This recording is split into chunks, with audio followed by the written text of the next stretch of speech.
Jasmine Crockett was handcuffed just 6 minutes after entering an upscale supermarket, with the wrong skin color. They had no idea she was a U.S. Congresswoman. And they certainly didn't expect that one phone call from her would bring down the police chief, the judge, and the mayor, all at once. The question is, what truth were they so afraid of, that they felt the need to act so swiftly and ruthlessly? On a Friday afternoon, a gentle breeze swept through the tall rows of maples, lining Kingsfield Avenue, leading into Oakwood Heights. A gated community, where every inch exuded luxury, power, and distance. On the gleaming stone sidewalks, Tesla and Mercedes cars were parked in perfect alignment, silently echoing an unspoken ritual of class. Amidst this, stood Berkeley and Row, a high-end supermarket, with a sleek glass facade, where a single avocado could cost more than a working-class family's dinner. The automatic glass doors slid open, and Jasmine Crockett stepped inside. No bodyguards, no congressional pin, just a black woman in a beige trench coat, her hair neatly tied back, carrying an old cloth bag, with the faded words, "Speak truth, even if your voice shakes." Her face was free of makeup, plain even, marked only by the weariness from a week spent in Capitol Hill debates. She wasn't trying to attract attention, nor did she need anyone to know who she was. Little did she know, this simplicity was about to thrust her into the eye of a storm, of discrimination, and public humiliation. Inside the supermarket, the soft white light from imported overhead lamps, made the space feel more like an art gallery, than a shopping area. The scent of lavender oils, mixed with fresh fruit, creating an atmosphere that was sweet, yet artificial. Classical music played in the background, so refined, that any movement felt out of place, unless it was proper. Jasmine quietly pushed her shopping cart, making her way toward the fruit aisle. But from the first step, she felt something was off. The stairs. An elderly couple paused in the middle of the aisle, the wife gently tugging her husband's arm, before casting a glance at Jasmine, whispering something under her breath. A young woman picking strawberries suddenly stopped, raised her phone, and aimed the camera at Jasmine. A floor cleaner froze, his gaze following the imprints of her shoes, as if waiting for a stain to appear. Jasmine knew those looks. She had seen them in hearings, when certain senators rejected the idea of a black woman sitting at the same table. She had felt them, in the eyes of commentators, when she asked too many blunt questions about the justice system. But this time was different. She was in a space, where discrimination didn't need words. It was in the way people changed their direction. In the half-smile of the suited men. In the openly disdainful gaze. Jasmine exhaled quietly, her hand reaching for a bunch of red grapes, inspecting the label. California. Pesticide-free. Nodding slightly, but in the reflection in the display case, she saw something more troubling. 2 police officers, at the end of the aisle. Standing still, like sentinels. Doing nothing, but watching. One was tall, broad-shouldered, his face as cold as stone. Brad Mitchell. The other, younger, with a buzz cut, and a look of eager curiosity. Kyle Harris. They weren't looking at anyone else, but her. Mitchell whispered something to Harris, and the two exchanged a faint smile. Not out of amusement. But like predators, sizing up their prey. Jasmine turned away, but she knew exactly what was coming. She had studied hundreds of reports. Incidents of suspicious behavior. Documentation describing the uncooperative attitude of suspects. Cases where someone was deemed potentially dangerous. Just for wearing a hoodie, or having the wrong skin color. Her fingers tightened around the handle of her shopping cart, steadying herself. But her heart was pounding faster. The announcement overhead chimed, as gentle as any other in the supermarket. Security to Fresh Produce Section 3, we have a situation to check. Jasmine closed her eyes for a second, then opened them, taking a slow, deep breath. She didn't need to ask who the situation was. She looked around. No one spoke up. No one questioned. Everyone had their heads down, as if they had grown too accustomed to this scene. Once again, a black person was being watched, suspected, stripped of their dignity, for no reason. But this time, they had picked the wrong person. Because the woman they were trying to humiliate wasn't just a customer. She was a congresswoman. And she wasn't staying silent anymore. Jasmine remained still by the fruit aisle, as the sound of footsteps began to grow louder behind her. No longer light, this time they were deliberate, heavy, steady, and resolute, like the beat of a drum. She could even hear the faint clink of metal belt buckles with each step. Mitchell and Harris were closing in. Not in a rush, but each step, a declaration. They had nothing to hide, because here in this place, they were the power. And she was just a troublemaker. Jasmine turned around. The first voice to break the silence was Mitchell's. Cold and mocking, as if he were playing the lead role in an old, worn-out play. "Excuse me, ma'am. We've received a report of suspicious behavior in this area. Maybe you could explain why you've been walking back and forth without buying anything." Harris stood next to him, arms crossed, his eyes continuously scanning Jasmine's body, as if searching for signs of guilt on her clothes. Jasmine looked up, her voice still calm, but her eyes never shied away from theirs. "I'm picking out fruit," she replied, not raising her voice, but loud enough for everyone nearby to hear. "I never thought that choosing between red grapes and green grapes would be considered suspicious behavior." Mitchell smirked. But before he could respond, a man in a white shirt and tie approached. The store manager. He looked polite, but his eyes darted nervously between Jasmine and the two officers. Unsure of what to do. "Gentlemen," the manager said, feigning tension, "this customer has been in the fresh produce section for too long. A few customers have reported that she's been loitering. She seems to be creating a safety concern." Jasmine turned to face him, her gaze shifting from defensive to analytical. As if she had just spotted a lie so flimsy, it collapsed under its own weight. "Loitering," she repeated, not raising her voice, but clear enough for everyone around to hear. She pulled her phone out of her bag, opened the parking app, and held it up. "I scanned my parking ticket 11 minutes ago. Here's the receipt. I just moved to the second aisle." Mitchell didn't even look at the screen. He took a step closer. Close enough that Jasmine could smell the faint scent of mint and cigarette smoke on his breath. "Do you have identification?" he asked. But it wasn't a question. It was an order. Cold, and unyielding. No one around spoke up. A few customers had begun to move to another aisle. A woman, pretending to pick cheese, bent down to tie her shoes. Avoiding, looking at the scene. The classical music still played from the ceiling, creating a strange contrast between the fake serenity and the suffocating tension surrounding Jasmine.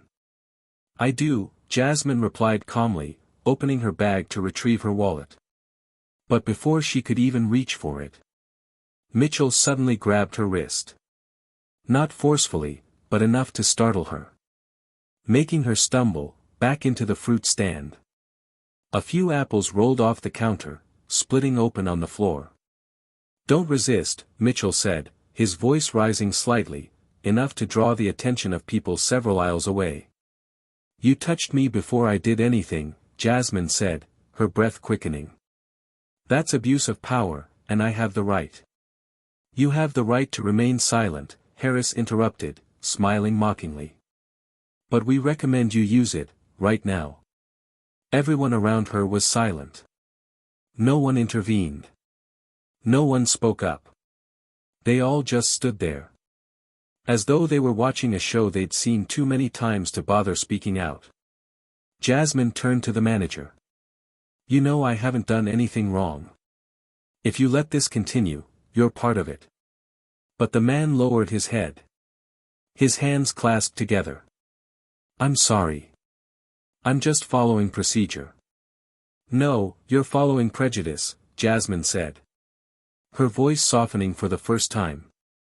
But her eyes burning with intensity. And then. The click. The cold cuffs snapped around Jasmine's wrists. Amid the averted gazes. Amid the overwhelming silence of a space that should have stood by her side. No one knew who she was. No one knew what was about to happen. But one person from a distance quietly pulled out their phone to record. And this moment, this very moment, would spark a seismic shift that no one in the city, or in the entire country, could ever predict. Mitchell tightened the handcuffs around Jasmine's wrist, as if he were restraining a dangerous criminal. The cold metal pressed into her skin, sharp enough that Jasmine felt a slight, almost imperceptible cut. Like the stroke of a razor against her wrist. She didn't react. No screams. No struggles. She refused to give them any reason to add a false line to their report. But inside, a cold fire was slowly spreading. From her chest, to her neck, and finally, to the tips of her fingers. Each step she was forced to take toward the door was a reminder. In this place, not even your title can save you from their gaze. Fruits fell with a loud thud to the floor. An apple split in two. Juice spilled out, spreading like a small stain of blood across the glossy granite. An orange rolled to the feet of a little girl. The girl stared at Jasmine, her eyes wide. Then asked her mother. "Mom, what's wrong with that lady?" The mother simply tugged her child's hand and walked away. Without answering. As if the question itself was taboo. In this pre-programmed world. No one stopped. No one asked. Not a single voice said. What did she do wrong? The silence was colder than any insult. A middle-aged man holding a basket of organic groceries paused. Looked at Jasmine being led past him. He gave a slight shake of his head. And turned away. Another woman, standing by the refrigerator aisle, kept her eyes fixed on a bottle of alkaline water. As if staring long enough would make the scene disappear. A floor worker bowed his head lower than necessary. His shoulders hunched in a fear no one dared to speak aloud. If I speak up, will I be the next one? The whole supermarket had fallen into a state of paralysis. Where everyone could see. But chose not to. Heard. But pretended not to. Knew what was right and wrong. But decided to stay out of it. Jasmine didn't cry. Not a single tear. But her eyes blazed. Not in simple defiance. But in remembrance. Remembering every face. Every downward glance. Every footstep echoing in the hallway. No one dared to stop in. Mitchell tightened his grip even more. As he led her past the checkout counter. Harris walked behind. His hand still resting on his belt. As though ready to draw his gun at any moment. Even though the woman in handcuffs before them had no intention of fleeing. She doesn't look like anyone who's ever been in here before, Harris whispered. Just loud enough for Jasmine to hear. Smirking. No wonder people feel uncomfortable. Jasmine bit her lower lip. Keeping her facial muscles steady. With the anger simmering beneath. She couldn't let them win again. Not by breaking her spirit. She had endured the pressure of votes in the House. Sat through hearings surrounded by hostile cameras. Faced hostility from those who didn't believe a black woman deserved to sit in high-level meetings. But this was the first time she had been treated like she was invisible. Not because of what she said. But because of her skin color. And her presence in a space not meant for her. She glanced to her right. Just a fleeting moment. But enough to see the store manager. standing not far away. He was adjusting his tie, pretending to talk to the cashier. When Jasmine looked directly into his eyes, he immediately turned his face away. And at that exact moment, in the farthest corner near checkout aisle 6, someone was watching everything. Jordan Carter, 21 years old. A journalism student. He was at the supermarket that day, buying groceries for his mother. He had never seen anything like this. At least not so clearly and starkly as this. A woman. Not screaming. Not resisting. Not armed. Being dragged away. Between classical music and indifferent stares. As if being expelled from a society that had already decided she didn't belong. Jordan didn't think much about it. His hand quietly opened the video app on his phone. The lens aimed directly at Jasmine's back. The woman walking through the aisle between two counters. Her hands cuffed. But her head held higher than anyone else in that space. He knew what he was doing was dangerous. He might get caught. Questioned. Maybe even threatened. But one thing he knew for sure. If no one recorded this, if no one said anything, it would be erased. Like so many other incidents had been wiped away. He saw the truth right before him. And if he didn't capture it, then he too would become a part of that silence. Jasmine was led out of the store's front doors. The late afternoon light blinded her eyes, making the surroundings blur. But in that moment, she still saw it.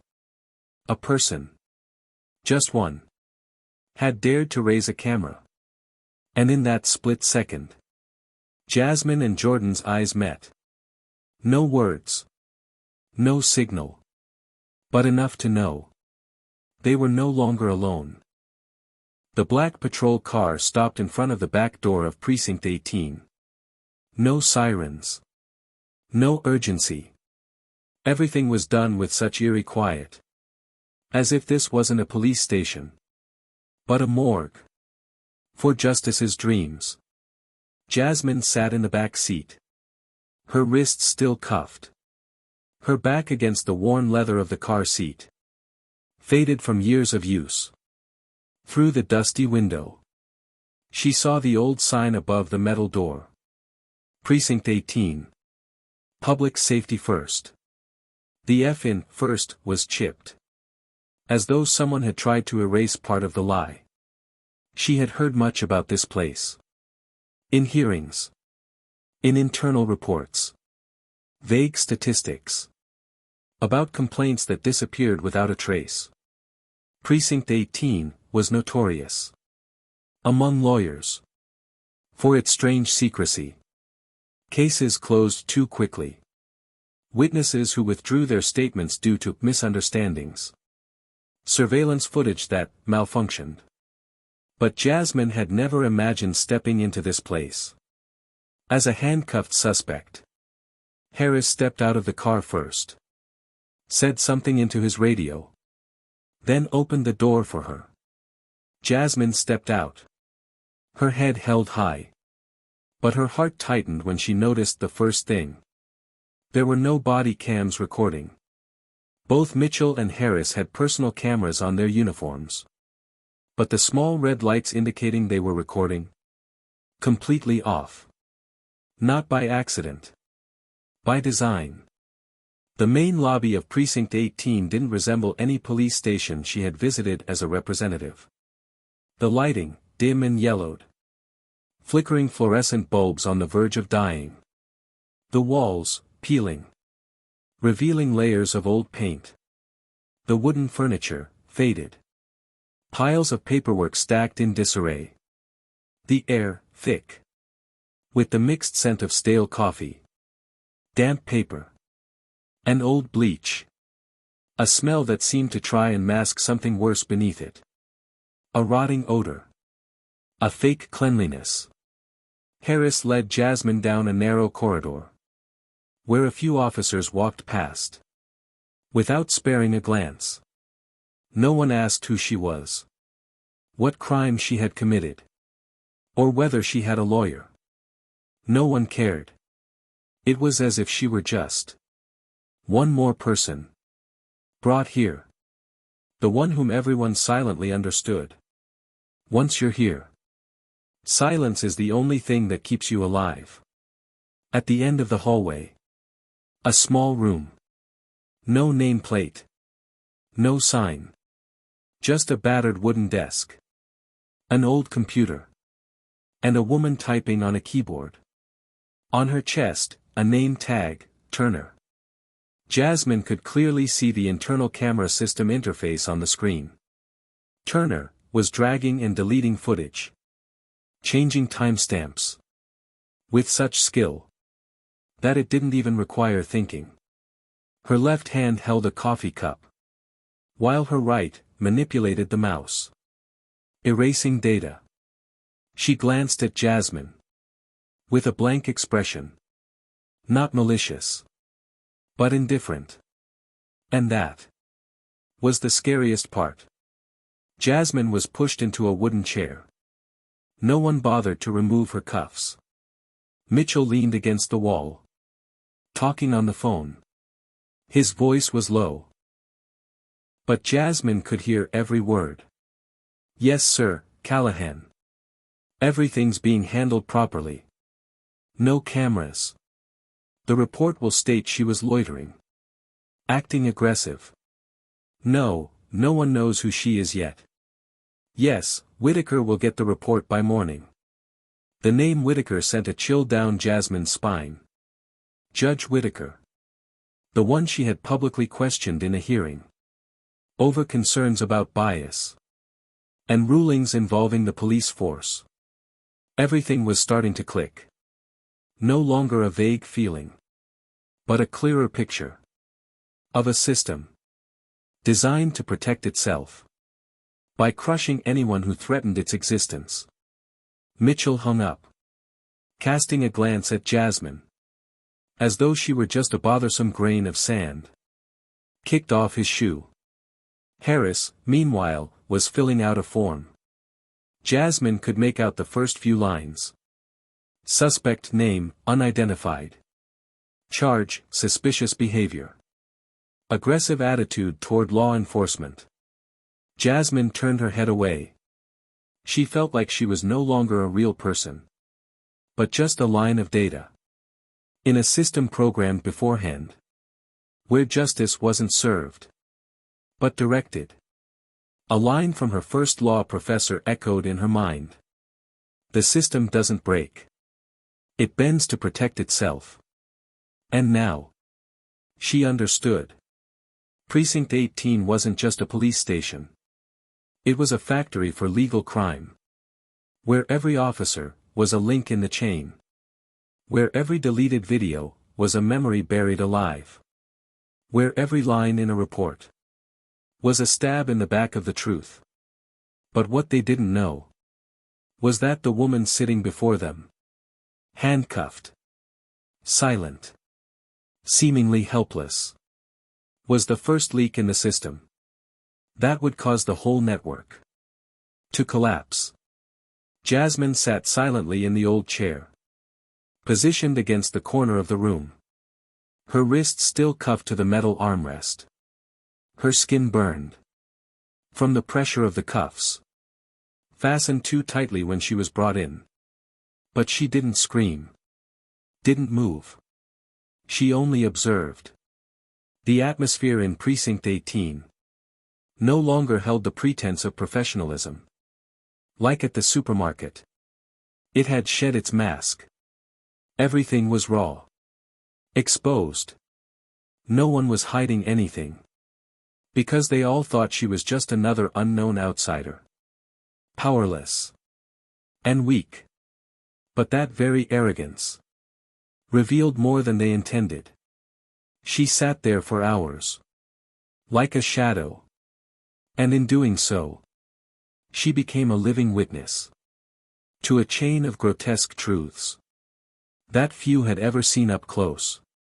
Across from her, Turner continued to delete videos, adjust timestamps, edit metadata. With practiced coldness, Jasmine recognized the software. The city's internal surveillance management system, typically only accessed by those at the captain level or higher. Turner worked with the precision of someone trimming their nails while sipping coffee. Not a hint of hesitation. Not an ounce of fear. It made Jasmine shiver. This wasn't an illegal act. This was a habit. She leaned, just slightly, to the side. Enough to see the screen from an angled view. One of the deleted clips was labeled Market Main Aisle 14_15_42. Jasmine's heart clenched. It was the exact time she had been approached at Berkeley and Row. A copy of the video was being removed from the server. And in less than a minute, the red message, footage deleted, appeared. No approvals. No cross-checks. No encryption. No feedback system. Just a click. In the hallway, Mitchell passed by, holding his personal cell phone. Yes, Mr. Whitaker, we have the situation fully under control. No one knows who she is. And everything is clean. No, no one recorded anything. You can rest assured. The initial report will be sent within the hour. Yes. Kensington has been notified. Right, he wants everything wrapped up quickly. Mitchell's voice dropped. But Jasmine heard every word. Her ears, too familiar with how those in power spoke, when they assumed no one important was around to overhear the truth. The name Kensington, the mayor, was the bigger piece of the puzzle. That was the level. If she touched it, there would be no turning back. And right now, she was sitting squarely in the middle of their map. Still thinking. She was just another mistaken identity. Like hundreds of others. Erased from the system. Their names forgotten, Harris returned, handing Turner a printed report from the internal fax machine. This is for the higher-ups, he said. Label her with verbal threats. Warnings issued, but still uncooperative. No family contact. No lawyer. Turner merely nodded. Didn't ask any further questions. Began inputting the information into the records. Jasmine didn't react. But in her mind, she was calculating every line that would need to be disproven. She had memorized every second. Every action. Every voice. Every piece of dialogue. They thought they controlled the narrative. But they didn't realize. Their looseness was giving her the chance to see the entire operation. Further down the hallway, she saw another young officer enter, holding a file, marked with a yellow highlight. When the captain's office door opened, Jasmine heard laughter from inside. Not the polite kind. It was the kind of laugh that says, "It's all taken care of." Captain Callahan's voice rang out clearly. "Handle it like last year's gas station case. Everything disappears. The judge signs off. The press stays silent." Another voice responded. "This one needs to be quick. Mr. Kensington doesn't want this to drag on. She seems smarter than the others." In that moment, Jasmine realized. This wasn't an impulse. It wasn't an accident. This was an industrial process. For producing wrongful arrests, fake reports, administrative accidents. With a purpose. A closed system. Protected by the courts. Media silence. And the indifference of society. But this time, they had the wrong person. She wasn't just another black woman with an attitude. She was a congresswoman. And not only did she understand the law, she knew exactly how to make the law turn back on itself, piercing through the fake veneer they had used to bind innocent people for years. She didn't say a word. No threats. No declarations of her identity. She just sat there. Observing. Memorizing. Waiting, for the right moment. And in her silence, Precinct 18 didn't realize they were preparing the groundwork for the biggest scandal the city had ever seen. Jasmine sat alone in the dim corner of the cold room at Precinct 18. Her wrists still cuffed. Her back aching from the rigid position in the hard chair. After hours of waiting. But while her body was being constrained, her mind was sharper than ever. She didn't scream. Didn't cry. Didn't call for a lawyer. Even though she could have. It wasn't because she was afraid. It was because she needed to see deeper into how this system worked. When it believed its victim was someone nameless. Unknown. Someone no one cared about. Or would help. Every conversation between the officers. Every time a button was pressed to delete a file. Every exchange of glances between Turner and Mitchell. She remembered it all. Coldly. Precisely. Like a prosecutor, building a case. Every detail. Every name. Every timestamp on the screen. She mentally mapped the layout of the building in her head. Where the cameras were. The direction of the hallways. The location of the internal server room. She even remembered the color of Turner's socks. The coffee brand on the table. The file number on the screen that was being deleted. Because she knew. No detail was too small. Especially when the truth had to fight against a system designed to bury it. Outside, Mitchell was still on the phone.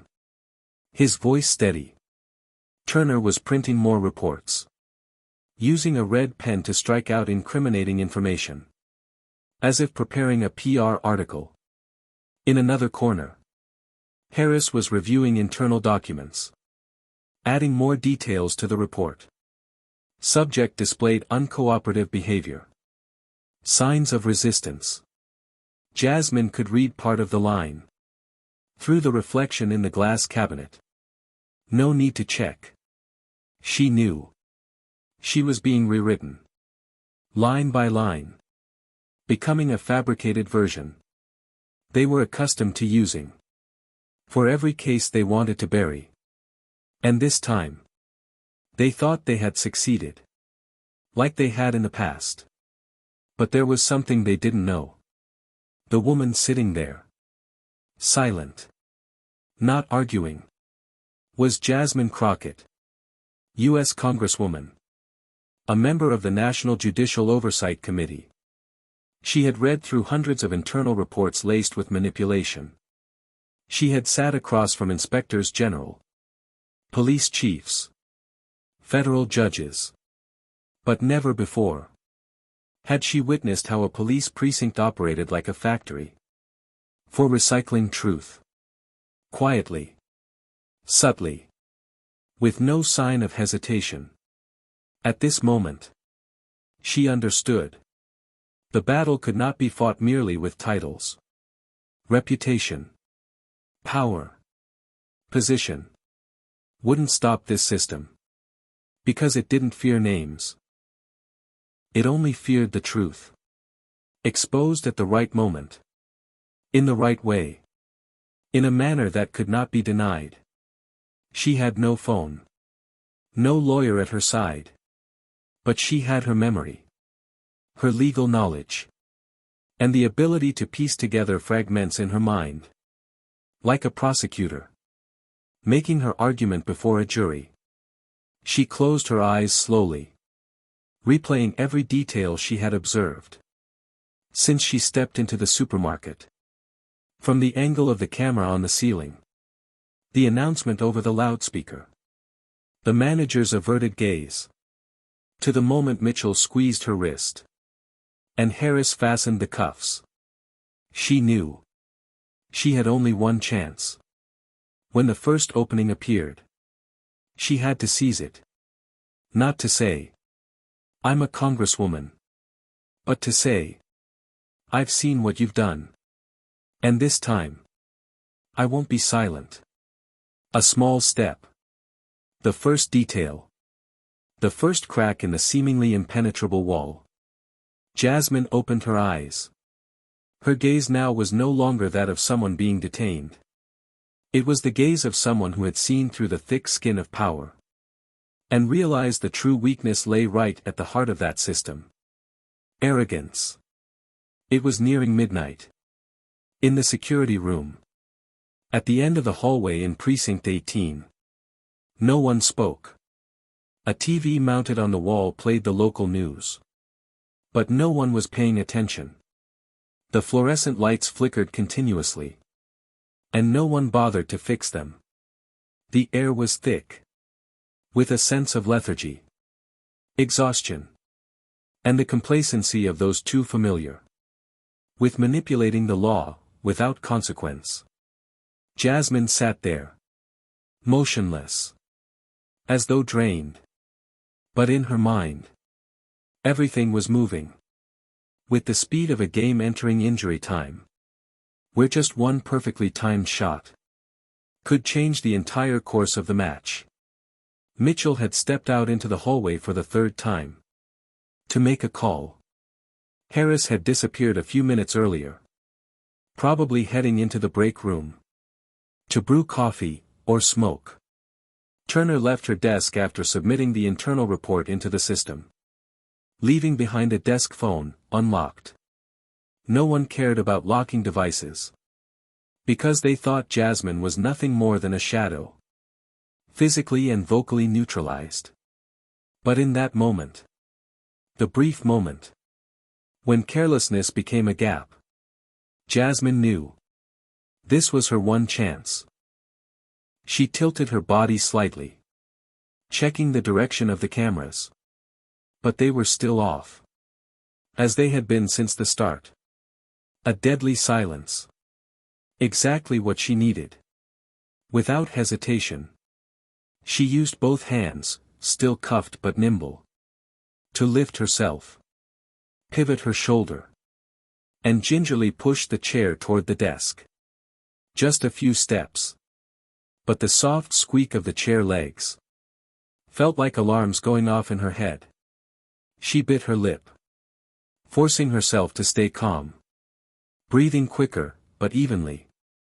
She couldn't afford to shake. When she reached the desk. She looked up.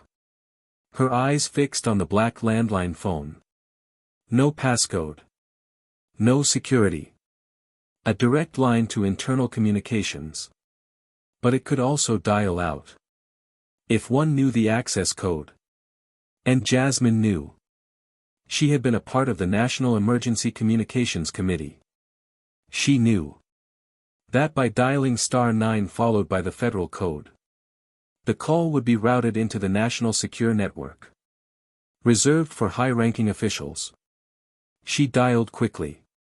Her eyes never leaving the doorway. Beep, beep. The phone rang once. Twice. Her hand began to sweat. If no one picked up. Hello. A deep, familiar voice came through. Just enough to make Jasmine's heart tighten for a beat. Jeremiah, she whispered. It's me. A pause. Then the voice on the other end. Jeremiah Crockett. The U.S. Attorney General. Shifted from calm, to alert. Where are you, Jazz? Are you okay? Precinct 18, she said quickly. Her voice still low, but steady. I was arrested without cause. They don't know who I am. They've already erased footage. Falsified reports. Judge Whitaker. Mayor Kensington. Callahan. All of them. They're in it. This time, there was no immediate reply. Jasmine knew. On the other end, Jeremiah was gripping the phone tightly. She could imagine his face. Serious. Jaw clenched. His feet starting to move inside the Department of Justice. As though a storm was beginning to form. "Did they hurt you?" he asked.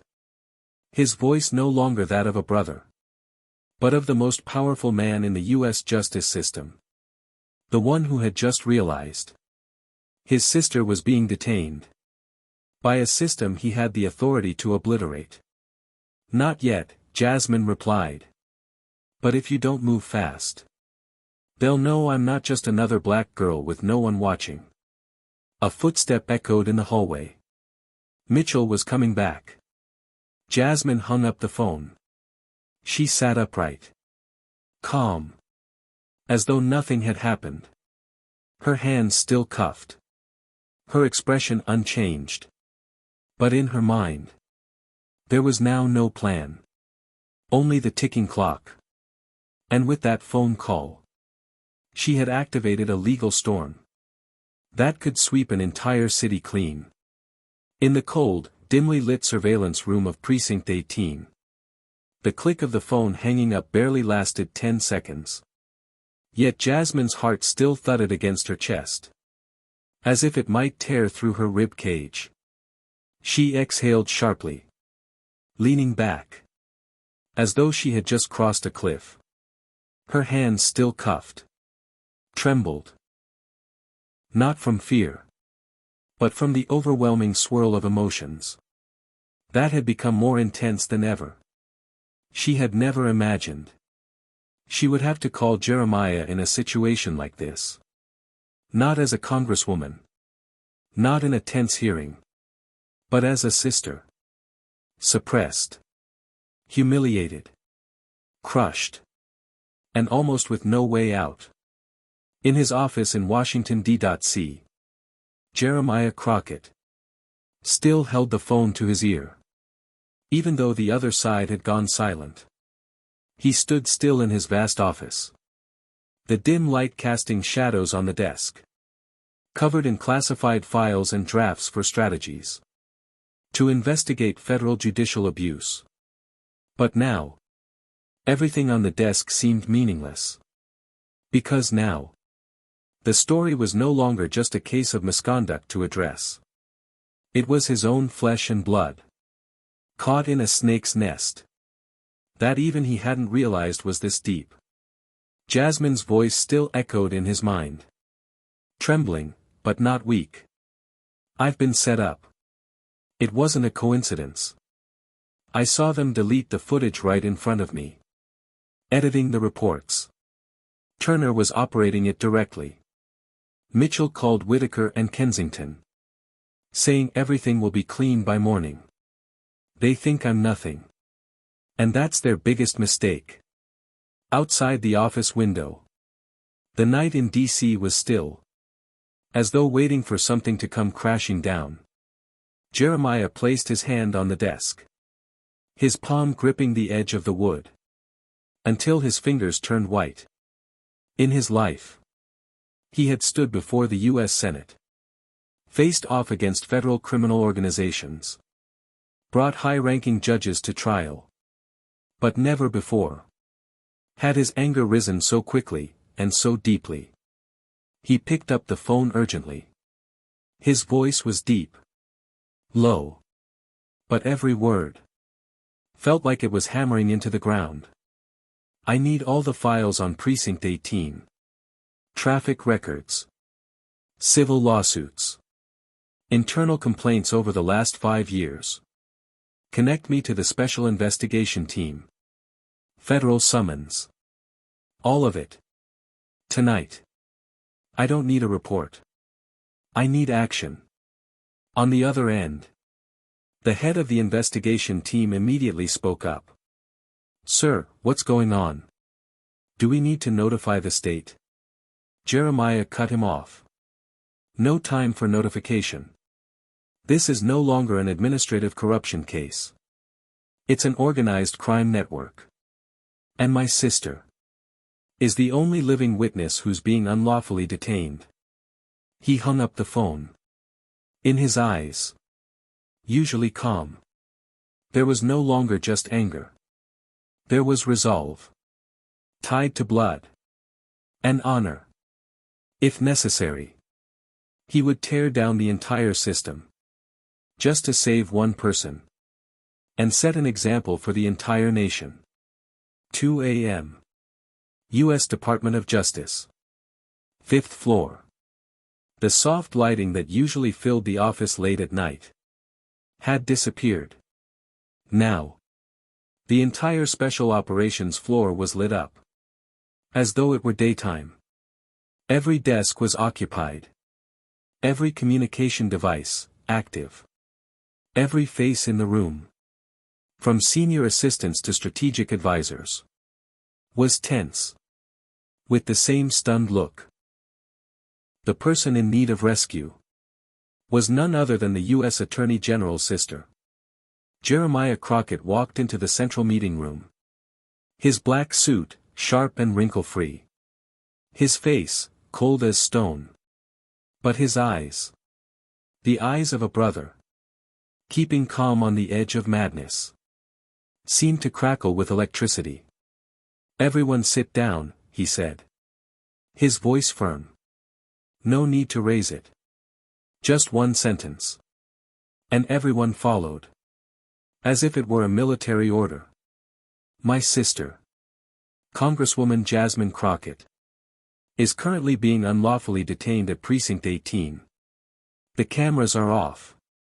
Evidence is being destroyed. Local officials are involved.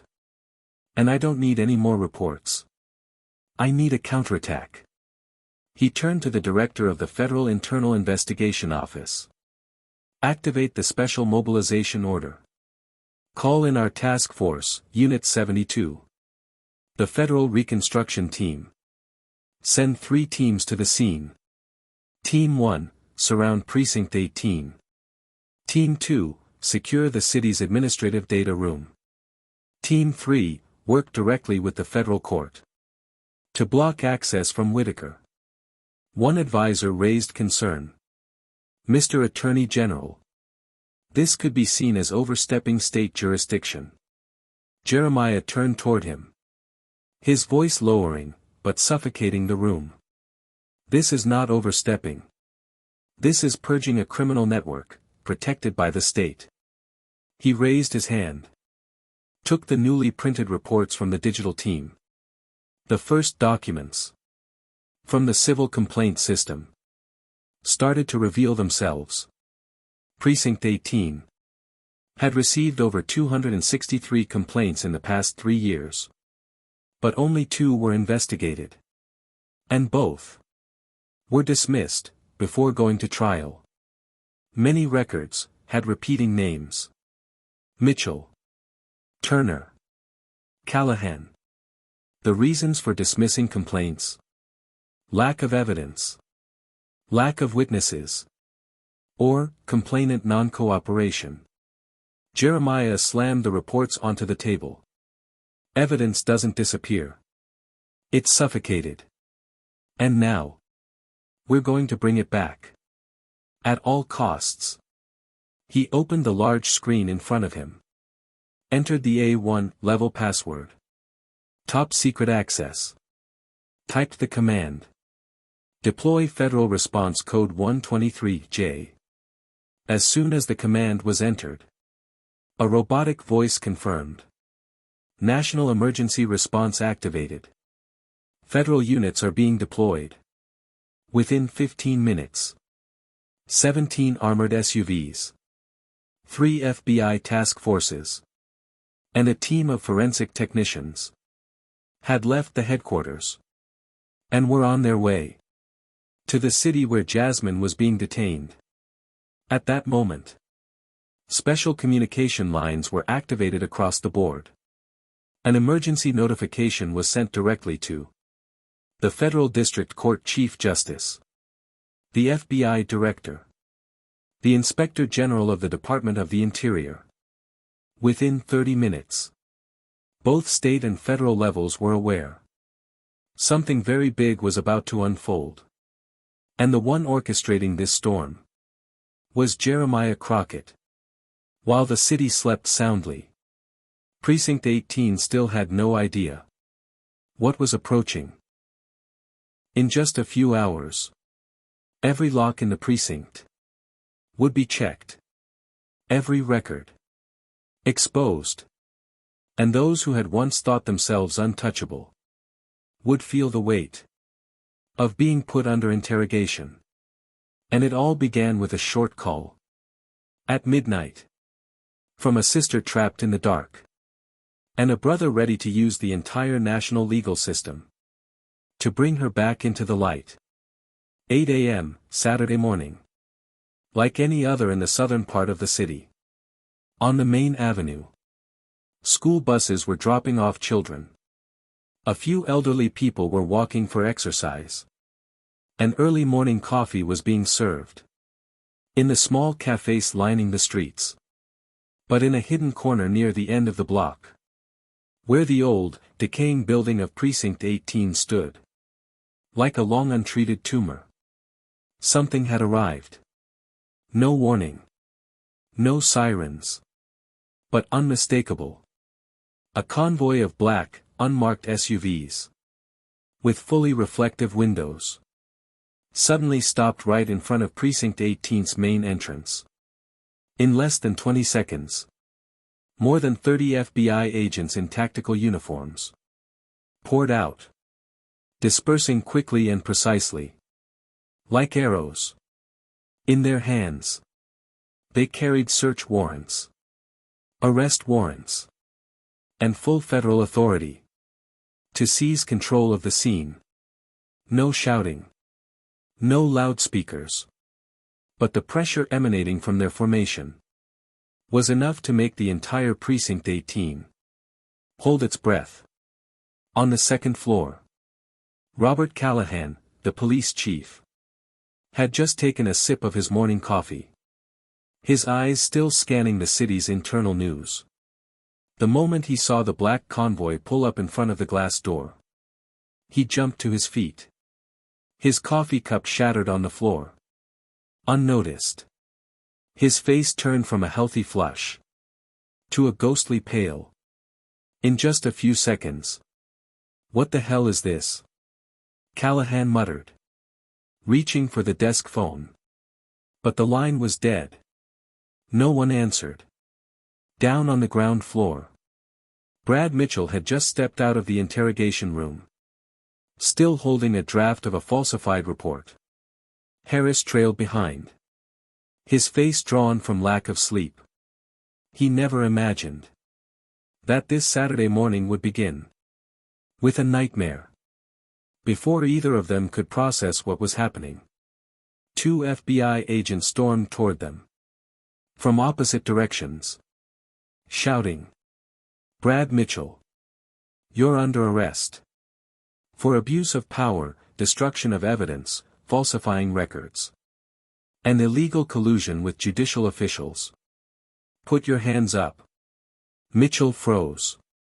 His eyes darted toward the door. But before he could move, a large, strong arm twisted around his shoulder and slammed him down onto the cold hallway floor. In a single fluid motion, Harris panicked, stepping back, his mouth opening to shout, "We have the right to." But before he could finish, an agent twisted his arm behind his back, pressing his face to the nameplate reading, "Precinct 18. Within seconds, 2 men who once held the power of life and death over anyone with darker skin in a supermarket were lying on the cold stone floor, cuffed, in front of the very colleagues who once bowed down to them. No one dared step forward to help. Not a single officer spoke up. The entire Precinct 18 was sealed off. Every computer seized. The internal camera system accessed directly from the federal server by the Digital Task Force. The files printed earlier. Every falsified report. Every manipulated timeline. were immediately confiscated. At that moment, from the far end of the hallway, a woman with her hair tied neatly stepped forward. Federal Agent Eliza Monroe, personally appointed by Jeremiah to lead the field team. She held out the order from the Department of Justice. Her voice, firm as steel. Start the evidence collection procedure immediately. Anyone who interferes will be charged with obstruction of federal duty. And take me to where Jasmine Crockett is being held. Now. The door to the holding cell creaked open. There were no alarm bells. No one shouting, "Let her go." But it was the silence that thickened the air more than any interrogation night. Jasmine lifted her head. Her eyes dry, vacant. There were no tears. No outburst of anger. Just a strange calmness. As if she had descended through the deepest levels of humiliation. And was now slowly ascending. One step at a time. Without needing to shout, to prove herself right. The FBI agent in uniform walked up to her. She didn't say anything. Just reached into her pocket. Gently unlocking the cuffs from Jasmine's wrists. When the metal clicked open. A sharp, brief sound echoed in the emptiness. It wasn't just the sound of freedom. It was the sound of an apology. The system would never have the courage to utter. Jasmine rubbed her wrists. Meeting the agent's gaze. Their eyes locked. No words needed. In that moment, truth had already spoken for them both. She stepped out of the cell. The hallway was brighter than usual. Yet the light didn't just come from the overhead bulbs. It came from the shift in power. The black girl once labeled a troublemaker now walked confidently down the corridor. Among a line of people who had once thought her beneath the law. Who had written her off as invisible. Now they stood aside. Heads lowered. Hands clenched. None daring to look her in the eye. Mitchell stood at the end of the hallway.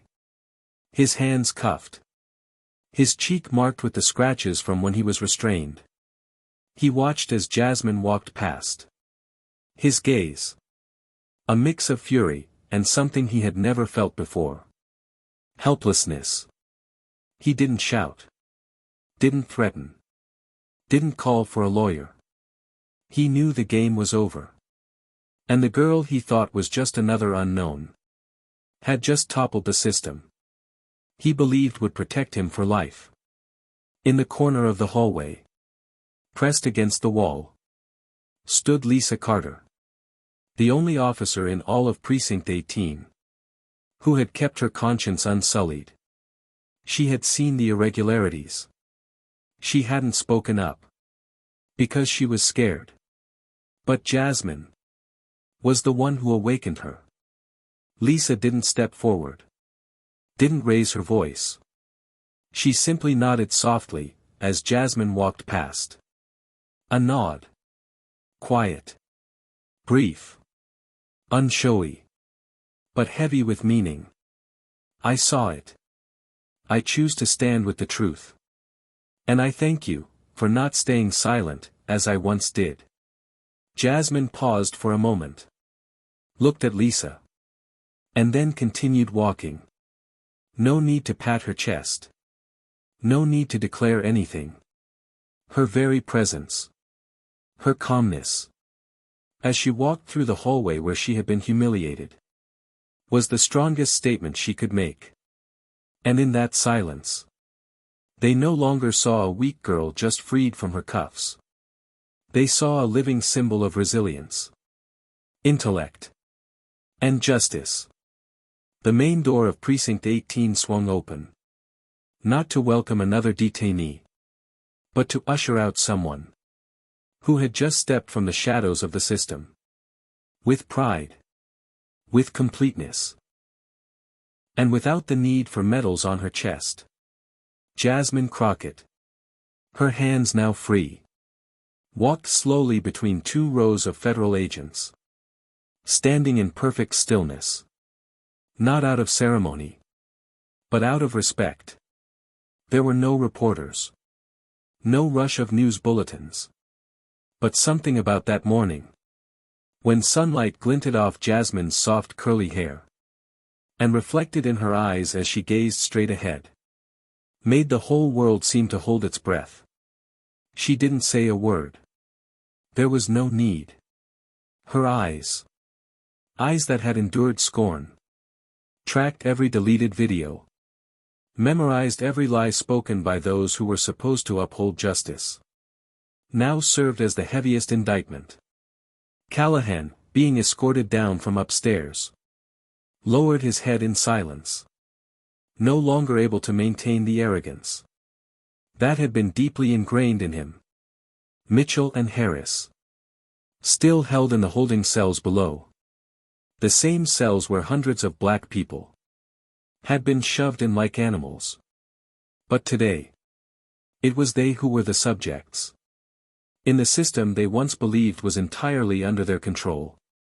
Jeremiah Crockett had been waiting outside, surrounded by federal agents, security, and a few senior officials from the Department of Justice.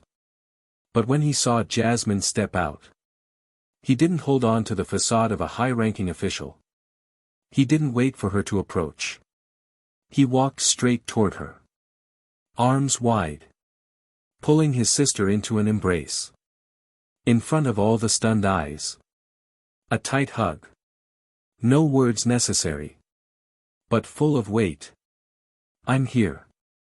And from this moment on, no one will touch you again. Jasmine buried her face in his shoulder for a moment. No tears. But her shoulders lightly trembled. Not out of weakness, but because she knew the storm she had just survived was only the first gust. And now, the real fight was about to begin. Jeremiah gently squeezed her shoulder, whispering, "You've done what no one else dared to do. But this is just the first chapter. They'll retaliate. They'll justify. They'll turn this into politics. Into division." Jasmine lifted her head, her eyes bright, but calm. "I know," she whispered. "But this time, we don't just have evidence. We have the people." Jeremiah nodded, his gaze shifting toward the horizon, where reporters were starting to gather, where curious onlookers from the neighborhood were beginning to form small crowds. And then he turned to Agent Monroe. "Take her to the Central Investigation Office. From now on, every testimony from Jasmine Crockett will be at the heart of the largest federal investigation of the decade." And when Jasmine turned one last time to look at the building that had held her, Precinct 18, in that fleeting moment, no one heard her speak. But everyone felt a clear message. "I've stepped out. And you will no longer hide behind your badges. For even a second more." The winds had shifted. And this time, they were blowing toward the truth.